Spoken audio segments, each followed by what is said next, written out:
మనం ఎవరికి నమస్కరించాలి అని నన్ను అడిగితే మాత్రం నేను ఒకటే చెబుతానండి.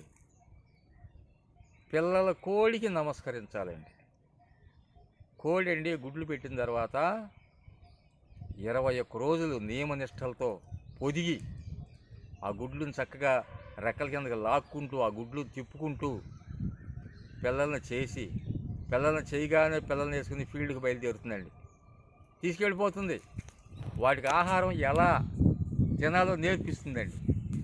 మరి ఏ కాకిని కూడా దేన్ని కూడా దగ్గరకు రానివ్వకుండా ఒక వీర మాతలాగా వాటిని కాపాడుకుంటుందండి. మళ్ళీ మధ్యలో కాసేపు చక్కగా రెక్కల కింద పెట్టుకుని పడుకుంటుందండి. అసలు నిజమైన తల్లి అంటే కోడి అండి. మరి అంత బాగా చూసుకుని మరి ఏ పిల్లల్ని కూడా ఎక్కువ తక్కువగా చూడదండి. అన్ని పిల్లల్ని సమానంగా చూసుకుంటుందండి. ఇంకోటండి, 2 నెలలు 3 నెలలు అయిపోయిన తర్వాత అమ్మాయికి నా డ్యూటీ అయిపోయిందమ్మా, మీ ఏడు మీరు ఏడవండి అని తరిమి కొట్టేస్తుందండి. అదండి తల్లి. నిజమైన తల్లి అంటే ఒక కోడి పెట్టే. మరి మనం ఏం చేస్తున్నామండి, ఈ మధ్య 10th క్లాసు చదివే పిల్లలకు కూడా అన్నాలు తినిపిస్తున్నారండి తల్లులు. ఇదేం గారాబమో మరి.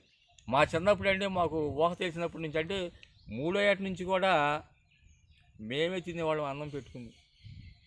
మరి ఇదంతా ఎటుపోతున్నామండి మనం? ఈ గారాబాలు ఏంటి, ఇదేంటి, ఆస్తులు సంపాదించేవటం ఏంటి కడుపెండ కట్టుకుని? చాలా బాధాకరంగా ఉందండి.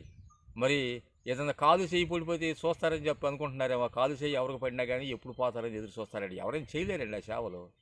కాబట్టి మనం మంచి ఆహారం తీసుకుంటూ ఆరోగ్యంలో వాళ్ళకంటే మనం బెటర్గా ఉంటేనే తప్ప లేకపోతే కుదరదండి.